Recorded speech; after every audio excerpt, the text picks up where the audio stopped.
Oh my. Hello and welcome to my review of the Demons of Nurgle Feculent Gnarlmaw. This model will cost you £17.50. It's worth explaining at the very start of this video, this model is made in China.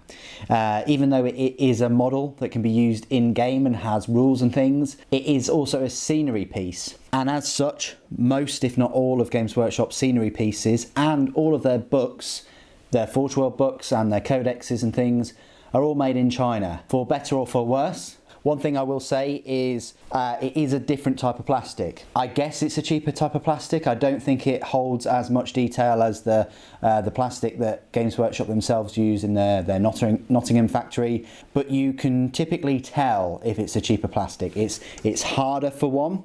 It doesn't have as much detail. The mould lines are harder to get rid of, and there's more dusting whenever you shave or grind off the mould lines. You sort of compare this plastic, it's darker, you sort of compare it, it's slight coloration. Hopefully my camera can pick this up, but as you can see, look at the difference there.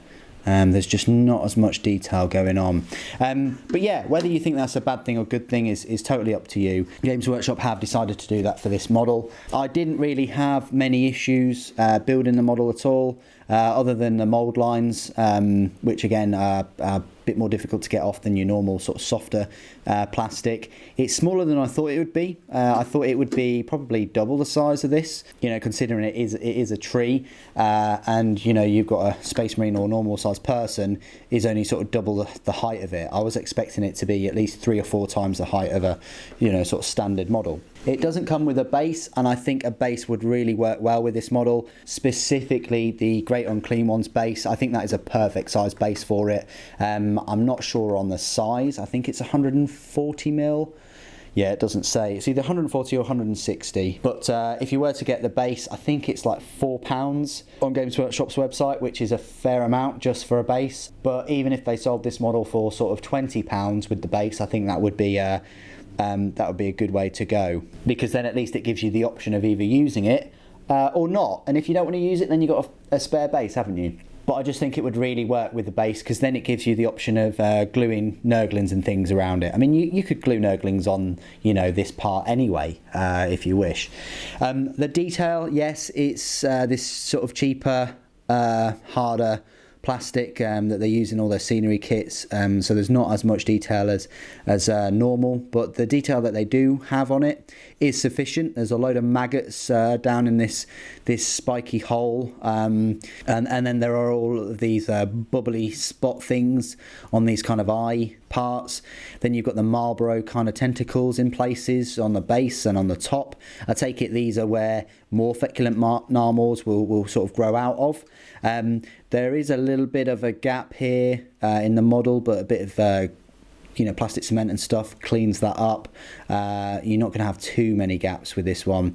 I do like the detail on the back here, where there's this little Nurgling that's trying to escape. It's very kind of Stranger Things, this. If you haven't watched Stranger Things, I won't spoil it for you, but that's kind of the vibe I'm getting from this kind of corrupted, upside down world kind of tree thing, you know, that's kind of alive as well.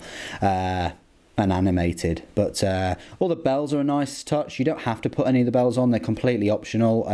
You could leave them off and hang them off of different models. You could just have it as a tree. You would need to put these things on though, because they have like half domes you know, under them. You don't really need to put these on either, so you get some options. You don't get any spare parts. This is it, all the parts in the kit just make this Feculent Gnarlmaw. But like I say, I do think it's a bit odd that it doesn't have a base. I know it's a scenery piece. I can just see people forgetting to take them off the board because they'll blend in quite well without that base, but there we go. That's just my sort of thoughts on it. Let's do some size comparisons. As I said before, I do think it's a bit smaller than I'd hoped. Next to a Plague Bearer, it's just fairly bit bigger than a Plague Bearer. So yeah, there you go. And I've got the snail here, the Horticulus Slimux. Again, this just goes to show that either how big the snail is or how small the tree is, one or the other. But I think the snail and the plague bearers are in proportion. But that's that. Then the Great Unclean One, which I think I showed with the base, absolutely dwarfs this tree. Even if the tree was on a base, it still dwarfs the Gnarlmaw. And then I'll just show you some Imperial size comparisons. So here are the Space Marines. So you've got a Primaris and a normal Space Marine. Normal Space Marine probably could fall in and get eaten by the tree maybe, but the Primaris would definitely kick up a bit more of a fight there, probably escape. But that's just goes to show you the sizes. And then just because I've got this Redemptor for some reason out, the Redemptor kind of dwarfs it and makes it look a bit silly really. But yeah, the Redemptor is almost as tall as this Feculent Gnarlmaw. But there you go. Hope those size comparisons help. Okay, so this is my part of the review where I will go through all of the rules and things for the model. You won't find it in the Death Guard Codex, unfortunately, but it is in the Chaos Demons Codex, and you'll find it at the very, very back. Not where Chaos Spawn is hidden, but it's definitely on one of the last pages, the only kind of, you know, they call it a fortification, but that's what the Codex puts it under. So its power points cost is a power level of 3, and its points cost for match play, including all the weapons, is 50. So for 150 points you can get 3 of these things. Speaking of which, the unit contains 1 Feculent Gnarlmaw, and you can have an additional one for power rating of +2, or 2 additional ones for power rating of +4. So for 7, basically almost 1 for free, for a 7 power points cost, you're getting 3 of these. Although the unit must be set up within 6 inches of each other. That could be a problem if you've got a fair bit of scenery already on the board. It doesn't necessarily have any weapons per se, or war gear or anything like that. It just has abilities. So its abilities, it's got Pestilent Garden. After it is set up, a Feculent Gnarlmaw is treated as a terrain feature. It cannot move for any reason, is not treated as a friendly or enemy model, and cannot be targeted or affected by any attacks or abilities. It doesn't have a stat line, doesn't have movement, it doesn't have wounds, toughness, attack, strength, anything like that. It is just a fortification. Shroud of Flies. All Nurgle demon units, except vehicles and monsters that are completely within 7 inches of the Feculent Gnarlmaws, receive the benefit of cover. So just within 7 inches of it, you get cover. But you add 2 to their saving throws instead of 1. And invulnerable saves obviously are not benefited by cover.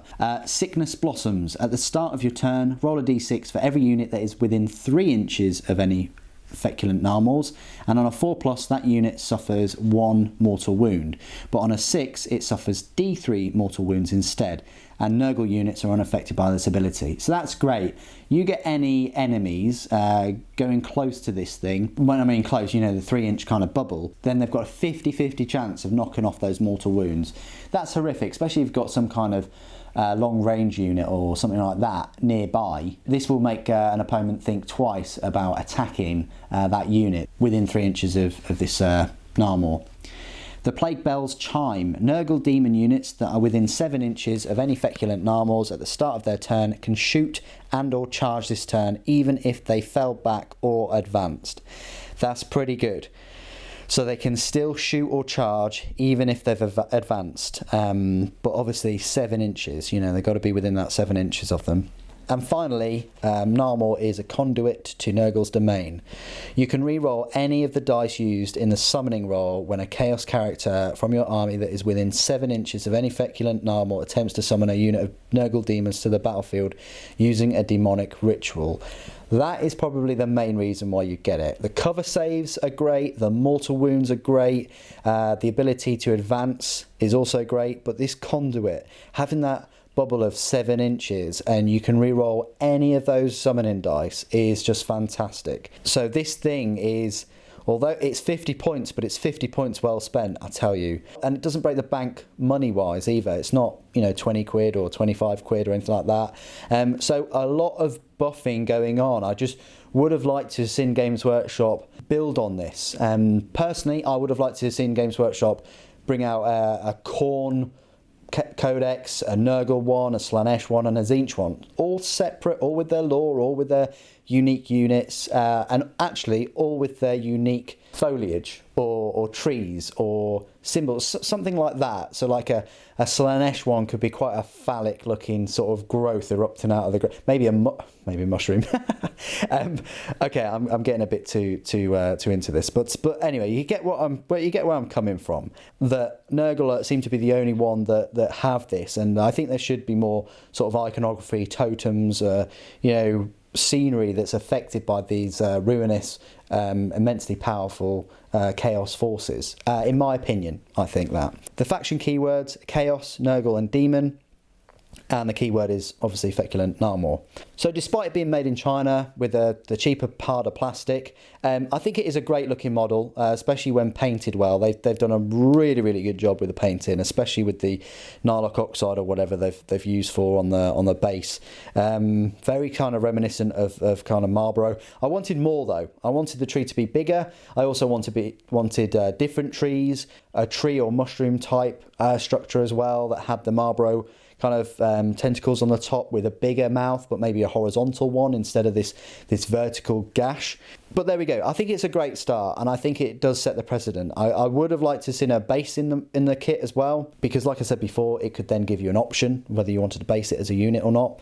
But there you go. I think it's a great buff, great looking unit. Doesn't break the bank on price. If you run in with a Nurgle Demon army, I think this is just one of the best kind of buffs you can have. And if you have 3, yes, they have to be set up within 6 inches of each other, but when you think of it, that's like a nice 18-inch sort of aura there for summoning, for cover, for afflicting mortal wounds.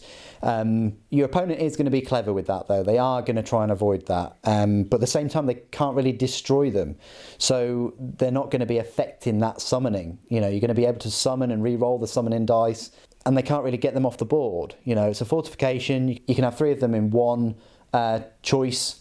So for 150 points, having 3 of them just be, horrific, especially if any enemies get caught up in them or try to attack anything within their little auras. Anyway, this review has gone on for a lot longer than I anticipated. What do you guys think of this demon tree, this Nurgle demon tree, and how would you best use this in battle? Slightly different to what I've described. Please do put it in the comments below as always. Thank you ever so much for joining me today. Thank you for watching. Papa bless.